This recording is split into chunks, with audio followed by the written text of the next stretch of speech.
otra vuelta de café, la segunda de Café Mercosur, estamos aquí el doctor Osvaldo Di Princio y el doctor Ramiro Cayano Blanco. ¿Qué tal, Ramiro? Hola Osvaldo, ¿cómo te va? Bien. El tema que nos iba a tocar hoy es el intento de impeachment contra Dilma Rousseff. ¿Qué tenés para decirnos, Ramiro, sobre la actualidad política de Brasil? Bueno, el intento de impeachment de Dilma Rousseff está de alguna manera dentro de todo un amplio espectro de embestidas judiciales contra el gobierno del PT y de Dilma Rousseff, entre los cuales podemos contar, por ejemplo, una denuncia de fraude en las elecciones del 2014, que fue desestimada por el Tribunal Superior Electoral el 5 de noviembre. Este proceso del que acabamos de hablar ahora, que es la destitución o impeachment. Otro proceso que ya viene bastante avanzado, que es el del famoso Petrolón, el cual se están investigando algunas irregularidades y delitos cometidos por la Petrobras, que es la empresa de petróleo de aquí de Brasil, estatal. Otro proceso que hay ante el Tribunal Superior Electoral, que es por abuso de poder económico en la campaña electoral, y la operación Celotes, por la cual ahora se intenta criminalizar algunas conductas del expresidente Lula da Silva. Eso es más o menos en términos generales cómo está la situación ahora. Por lo que vos nos decís, hay un ataque bastante importante contra el Partido de los Trabajadores en Brasil. Es un ataque bastante importante y macizo. Después de las elecciones del 2014, donde el Partido de los Trabajadores se impuso por una cantidad de votos no muy grande, el Partido de la Socialdemocracia Brasilera, que se unió a otros grupos sociales, a otras organizaciones sociales, a través de lo que acá se denomina el segundo balotaje. Así, en términos de la calle. De la calle, en términos de la calle, el segundo balotaje. ¿Por qué segundo balotaje? Porque en el primer turno, Dilma gana las elecciones con muy pocos votos y con eso se va al balotaje. Y ahí gana las elecciones nuevamente. O sea que ahora, por estas vías, supuestamente estarían queriendo hacerse del poder que no consiguieron por la vía democrática. Eso así en términos más o menos generales. Y vamos a ver a medida que nosotros desarrollemos el tema del impeachment, cómo los argumentos no son tan sólidos y ya nos estamos adelantando un poquito a lo que viene. No nos adelantemos entonces. Vamos por parte. ¿Con qué empezamos? Bueno, ¿qué es el impeachment? Podríamos empezar, que es una palabra inglesa y es una institución que viene del derecho anglosajón, que es la destitución del presidente y también del vice, y eventualmente contra los ministros del Supremo Tribunal de Justicia o Superior Tribunal de Justicia, contra el fiscal general de la Nación también, y contra el abogado general de la Nación. El impeachment es un instituto incorporado en Brasil en el año 1950 por la ley 1079, de la cual vamos a hablar bastante, o algunas cosas, y que fue recogido en la Constitución de 1988, y que, bueno, prevé la extinción del mandato y además, como pena suplementaria, la inhabilitación por 8 años para el ejercicio de cualquier cargo público. A ver, según vos nos decís, Ramiro, el impeachment tiene una pena en sí mismo, aparte de la destitución. Sí. Impide que pueda ejercer cargos públicos. Por 8 años. Antiguamente, de acuerdo a la ley de 1950, eran 5 años. Ahora son 8 años de inhabilitación para cualquier cargo público. O sea que estableciendo un parangón con un sistema, una institución similar del derecho argentino, que es el juicio político, podríamos establecer algunas diferencias. Una es que el juicio político en sí mismo no establece más sanción que sacarte el cargo para poder ser juzgado por un tribunal común. Ahí expresamente tiene la posibilidad de establecer una sanción sobre el imputado. Sí, la sanción es la inhabilitación. Bueno, aparte de la pérdida del mandato, es la inhabilitación para ejercer cargos públicos. Porque yo estaba pensando, mientras vos hablabas, que el sistema político argentino, si bien contempla una institución similar, como ya decíamos antes, que es el juicio político, En el caso del juicio político al presidente, o sea, a la cabeza del Poder Ejecutivo, no se ha dado nunca en los más de 200 años de historia institucional que tiene la Argentina. Nunca ha habido un juicio al presidente en ejercicio. Una vez que renuncian se ve que no hay menos miedos. Quizá debe ser porque nuestro sistema es muy presidencialista. Sí, puede ser, pero el sistema brasileño también es Es presidencialista. presidencialista. Y nosotros tenemos precedente del impeachment al expresidente Collor de Mello Color de menos. en el año 92, donde lo destituyeron y él quedó inhabilitado por 8 años. Pasados los 8 años, él se presentó a ganó la banca. En este momento es senador, me parece, puede ser. Exactamente, senador por Alagoas. Por Alagoas, el estado del que, si vos nos podés actualizar un poco, es un estado, diríamos, parecido a La Rioja, puede ser. Sí, muy parecido a La Rioja, sí. Claro. Sí. Y Intamar. tiene las mismas consecuencias, evidentemente, saca los mismos Es, presidentes. exactamente. Pero sin embargo, a ver, vos me dirás si yo estoy equivocado con mi apreciación, porque vos estás más cerca de la situación. Collor de Mello en su momento recibió el apoyo muy importante de un medio por demás de importante. Sí, Collor de Mello fue el candidato prácticamente de la Red Globo y lo reconoce la propia Red Globo. Hubo en la campaña electoral en el año 89, hubo manipulaciones del debate presidencial, una campaña muy sucia donde apareció una ex esposa de Lula supuestamente acusándolo de haberle pedido que abortara. En el debate fue totalmente tergiversado, aparecieron, bueno, un montón de cosas. Pero no lo digo yo, lo dice la propia Red Globo, así que la confesión de parte, relevo de pruebas, ¿no? Si la Red Globo lo dice, ¿quién soy yo para desdecirlo?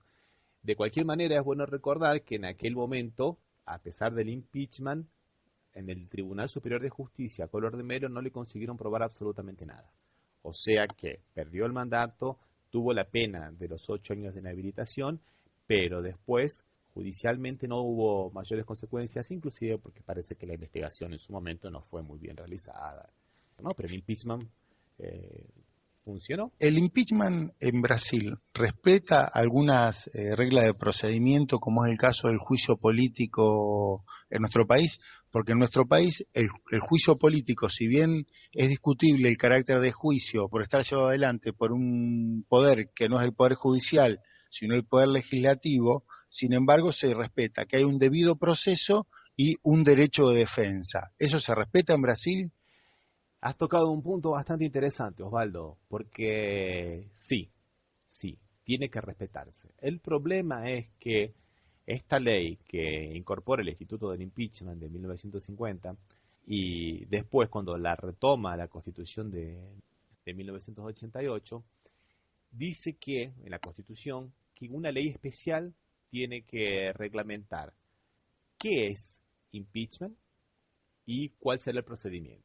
No obstante, y acá se da el problema, hay que hacer funcionar el engranaje jurídico a través de algunas disposiciones de la Constitución del 88 y algunas otras disposiciones de la Ley 1079 del año 1950.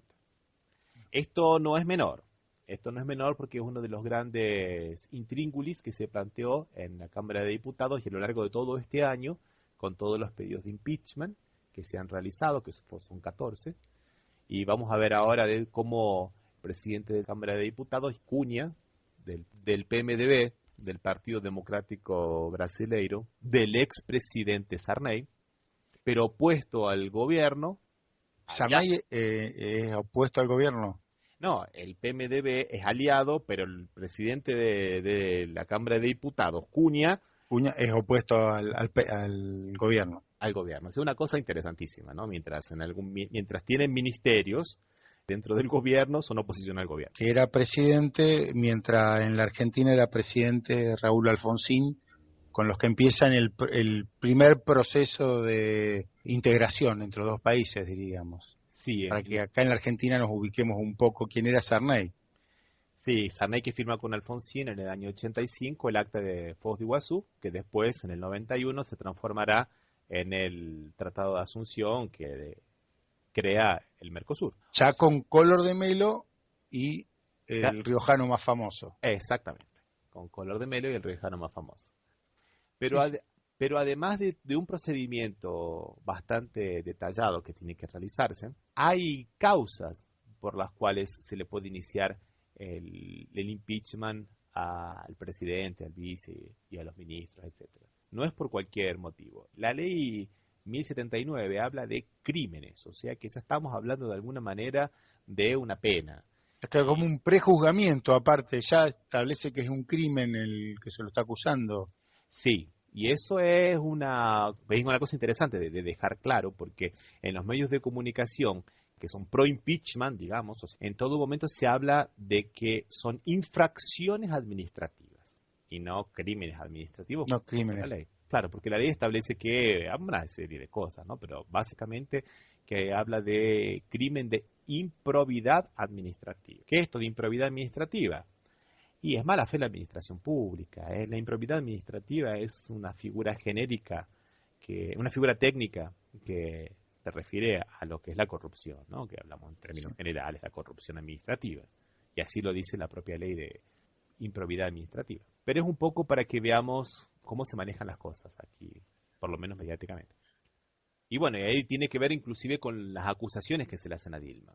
A Dilma mediáticamente se le acusa absolutamente de todo. Todos los partidos políticos en sus programas pagos por el gobierno, de acuerdo a la ley, la acusan de todos los males por los cuales pasa el país y todos esos darían causa al impeachment. Por ejemplo, la baja popularidad. Dilma tiene baja popularidad, impeachment. ¿Y cuál es el delito criminal de tener baja popularidad para el presidente? No sé, pero esta gente pareciera que quiere Que entendiera suplantar el sistema de votaciones por el sistema de la encuesta, ¿ves? ¿Para qué vamos a Sí, votar? sí, Preguntémosle a tal la cual. encuestadora y veamos si tenemos... Con Ibope lo arreglan. Más o menos, más o menos. La acusan de haber mentido porque le quitó beneficios a los trabajadores, de haber mentido en la campaña electoral, porque le quitó beneficios a los trabajadores cuando dijo que no le iba a quitar ningún beneficio.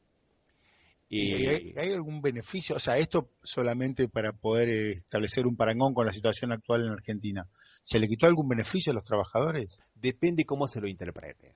En realidad, el seguro de desempleo se cobraba después de acreditar 6 meses de haber trabajado en una empresa. Este segundo gobierno de Dilma, una de las primeras medidas fue ampliar ese plazo a 12 meses. Ese es supuestamente el beneficio que se le Sí, quitó a los trabajadores. sí, perfecto. O sea, una cuestión temporal, diríamos, que no parece que sea lo esencial dentro de la protección de los derechos de los trabajadores, ¿no? Inclusive hasta puede ser por una cuestión de moralización, no sabemos bien, pero ese es el famoso beneficio que se le quitó a los trabajadores. Bueno, Porque del desgobierno se le acusa, del desgobierno, de que es un desgobierno, cuando se le ataca constantemente, cuando tiene, o sea, por todos lados se le ataca, donde la Cámara de Diputados le ha establecido una serie de lo que se llaman las pautas bombas, una cantidad de leyes que son inaprobables, por ejemplo, darle 70% de aumento a los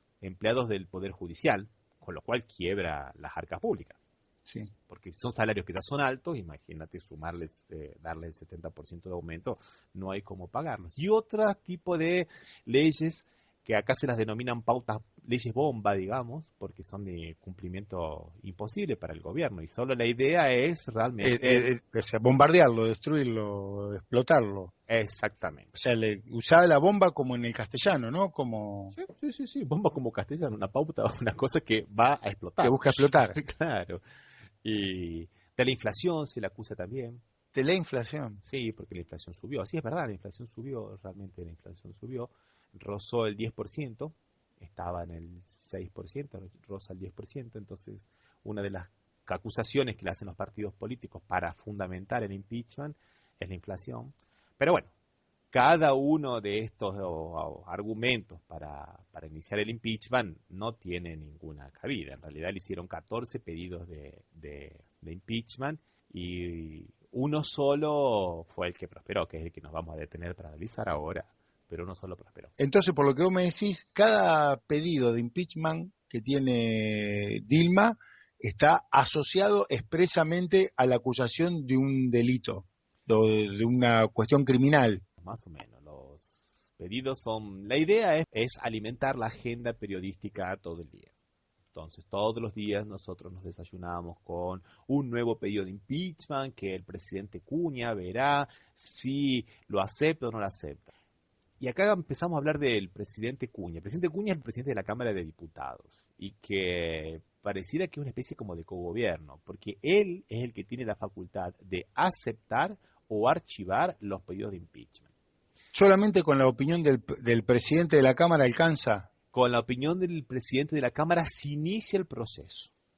Ahí se inicia el proceso de impeachment. Si el presidente de la Cámara no los acepta y los archiva, no se puede iniciar el proceso de impeachment. Y el presidente de la Cámara, Cunha, tiene a su vez una investigación en el Tribunal Superior de Justicia por lavado de dinero y por cuentas que tiene en Suiza.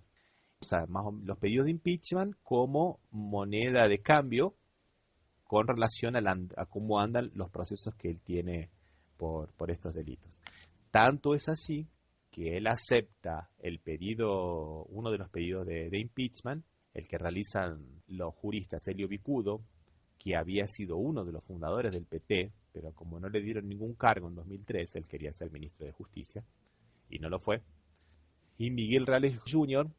acepta ese pedido exactamente cuando los diputados del PT dicen que van a votar favorablemente en el Consejo de Ética para que se inicien las investigaciones de Cunha. O sea, una retaliación, claro. ¿Y qué es el Consejo de Ética, Ramiro? El Consejo de Ética es un tribunal de los propios diputados que juzga la conducta de los propios diputados y con lo cual tiene como pena la pérdida del mandato.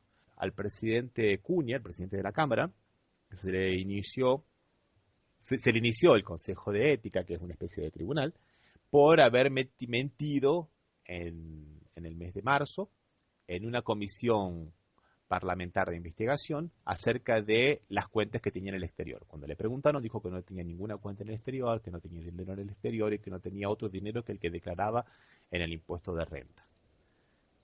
Se había olvidado que tenía alguna cuenta perdida. Lo que pasa es que por ahí no la usaba para hacer los pagos diarios. Y él no la usaba la esposa para pagar las clases en Miami de $60,000 que tomaba de tenis. Parece que le gustaba jugar al tenis a la esposa. Y era una pequeña cuenta, no eran muchas cosas, era apenas $5 millones que tenía en Suiza. No se iba a acordar de eso. ¿Cómo se iba a acordar de eso? Era un vuelto que le había quedado. Y que por eso lo habían acusado en el Tribunal de Ética de la Cámara del Parlamento brasilero. Sí, y en la Comisión de Ética se estaba discutiendo si se le abría un proceso de destitución o no, y los diputados del Partido de los Trabajadores dijeron que ellos iban a votar para que se abra el proceso investigativo que podría terminar en la posible pérdida del mandato de Cunha.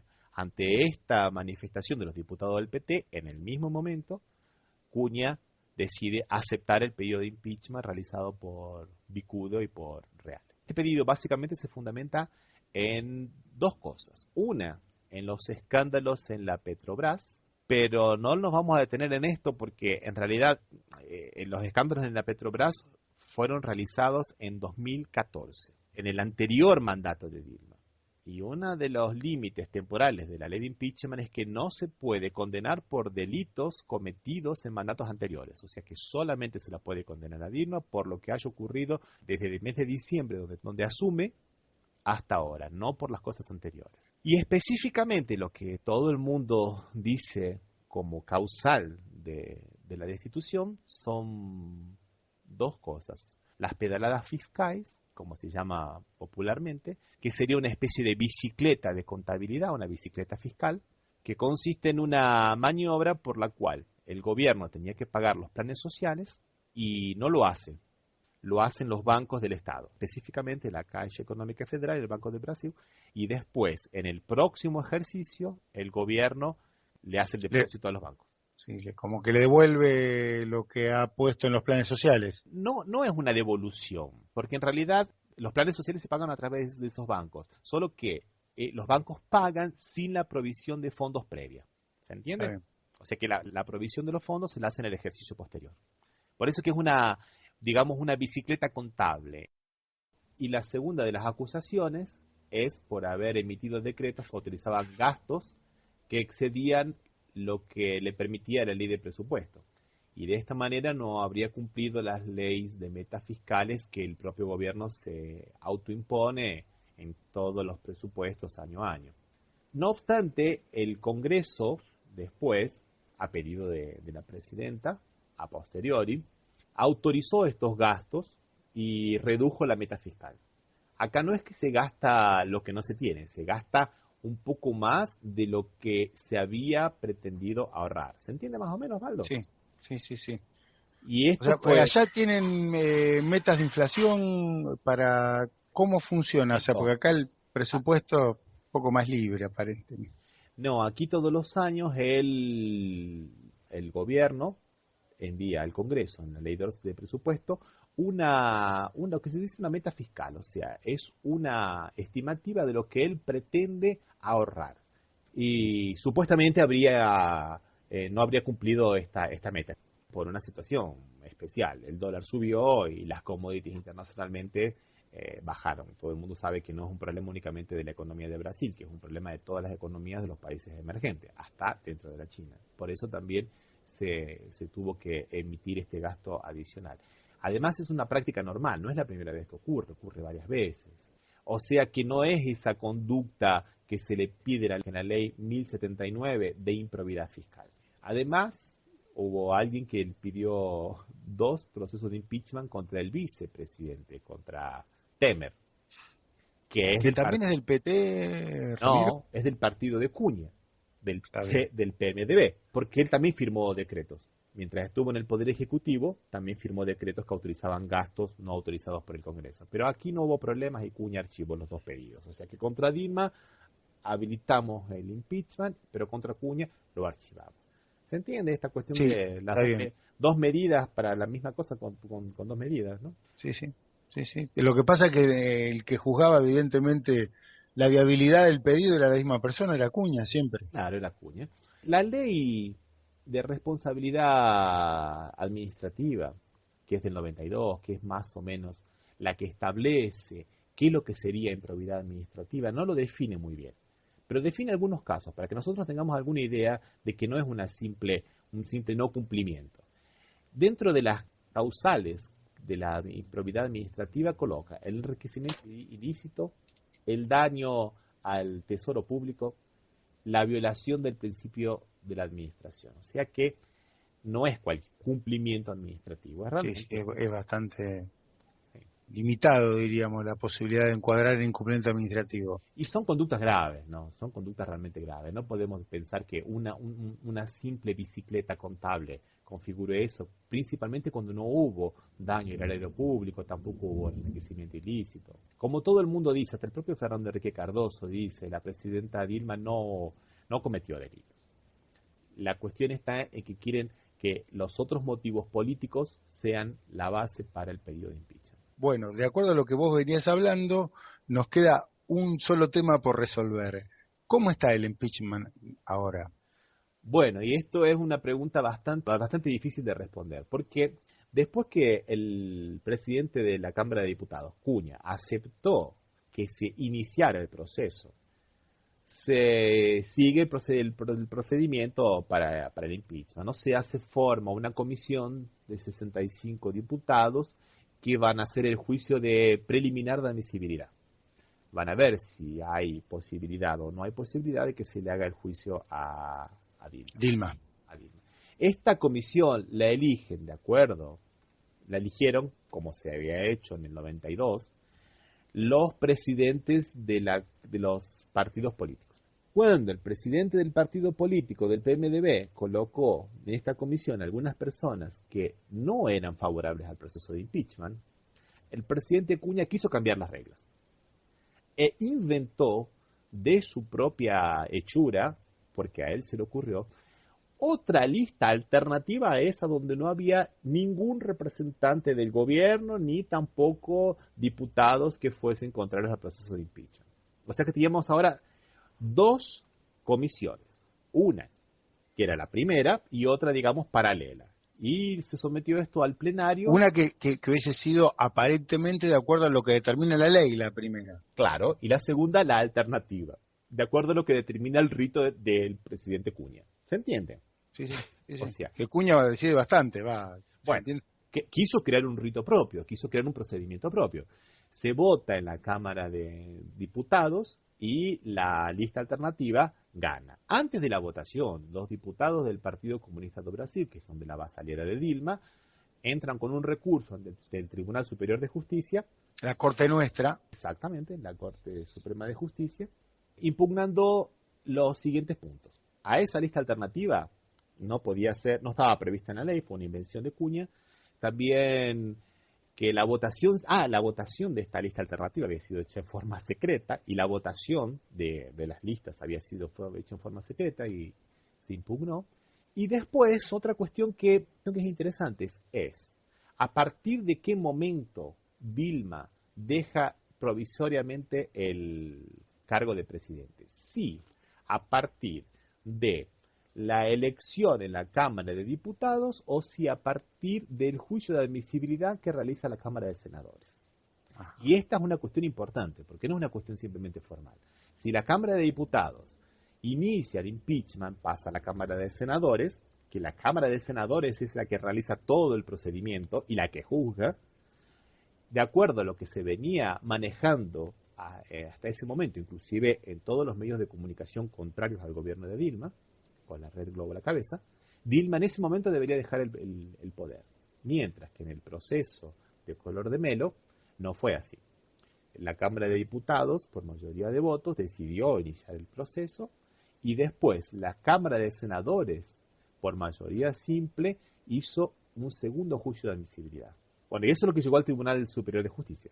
Y eso es lo que se votó el día 17 de diciembre en una sesión memorable que duró unas 5 horas, estableció que la lista alternativa no tenía asidero en el derecho, que la votación secreta, que fue la cuestión más reñida, no podía ser, que tenía que ser pública, y que el Senado es el que tiene la última palabra acerca de la admisibilidad, y que es a partir de la aceptación de lo actuado en la Cámara de Diputados que realiza el Senado, donde Dilma tiene que alejarse del gobierno provisoriamente por 180 días para que en el Senado se tramite todo el procedimiento y se la juzgue, ¿no? O sea que no era una cuestión tan simple.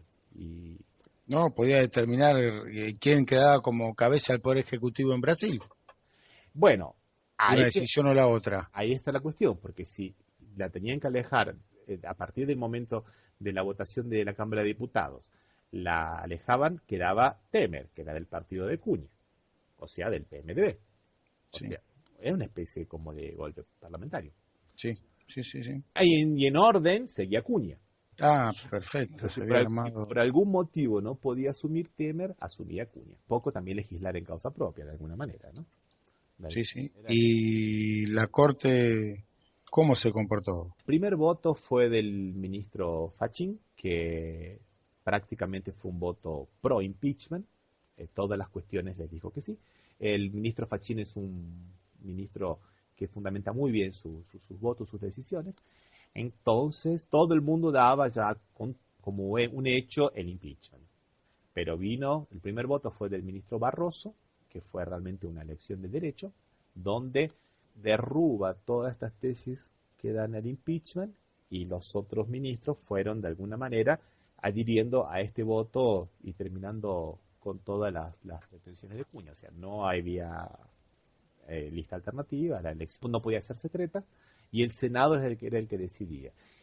Y después tenemos los votos del ministro Gilmar Méndez, que siguió todos los votos del ministro Fachin, o sea, todos a favor del impeachment. Pero bueno, Gilmar Méndez es una persona que ostensiblemente contraria al Partido de los Trabajadores y al gobierno de Dilma.